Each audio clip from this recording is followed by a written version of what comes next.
Well, welcome back here to CT Style. Our next guest is giving, as we said earlier, a tea-riffic start to the new year. He pities the fool who doesn't steep with love. Sean, Mr. T. Cotton, welcome back here to Good CT to be here. Style. Yes, Thank you. Earlier we were talking a little bit about tea rubs, and you kind of broke it down for us and explained everything. So first off, how do we know how to pick the correct tea rub for our recipe today, being salmon? Well, a lot of it has to do with what you like to drink too, because you don't want to be putting something in there that you're not going to be drinking later, because you're going to use about 2-3 tablespoons at the most from the tea, so we can do with the rest of it. So you want to make sure that it's something that you could use later with other stuff. One of the tea rubs that you brought here today, you were explaining it earlier during the break, it's kind of a smoky. Right, so this is called Lapsang, and what it is, it's a smoked black tea. Okay. So you could kind of get a good whiff from that, and you can see that the smokiness is coming right from it. It smells like a campfire. Yeah, and that's what everyone calls it. It's almost like when you wake up the next morning, your clothes smell like that. Yeah, they all smell great. so I'm glad that we're putting that on our food. I'm very happy to see that. So we get a little smokiness too. So what we're going to do today, since your New Year's resolution is learning about cooking, I'm going to let you do it today. All right, well. First thing we're going to do is we're going to talk about spice grinders. Spice grinders. So here's our spice grinder. Okay. So since a lot of the products we're using are not ground up yet, we are going to grind them up in the spice grinder. Different things we have in front of us. There's some brown sugar right there. Boom, brown sugar. Brown sugar, boom. Got some red pepper flake as well. A little heat in there.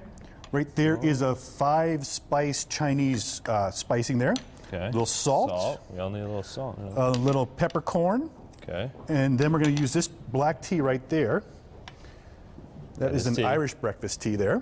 Yummy. And then, I'm just going to jump in front of you just to help you get this thing started, hopefully. Because if I did it, everything would be all It's going to be crazy. So we're going to do a quick spin up right there. That should be plenty. Take this out. So that's it right there? Yep, this is it. Okay. We're going to put it in here. You can see how much it just pulverized everything right in there. Simple and easy. We're going to put some oil in there just to make the rub kind of more pasty. Yep. And then from here, I'll just do a quick kind of play around here a little bit. And you could do this not just on salmon. Oh yeah, you chicken, could do it on pork, chicken, fish, pork. It's really just the rub itself. Okay. And then, so now that we have the rub sort of mixed up there together. Right, so now it's just a matter of just pasting it on. Okay. You know, you're just using whatever you have in front of you. You could either use your hands. If you're using it at home, of course, you could use your hands for that. Since you're the one that's going to be eating it, you know where your hands have been.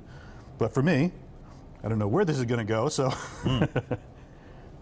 So you can put in as much as you want on here. All right, so that looks about good. Right, that works for me. And then the final step here, of course, we have. Right, so what we're going to do here is we have an oiled pan, and we have it here. We're just going to put it on here.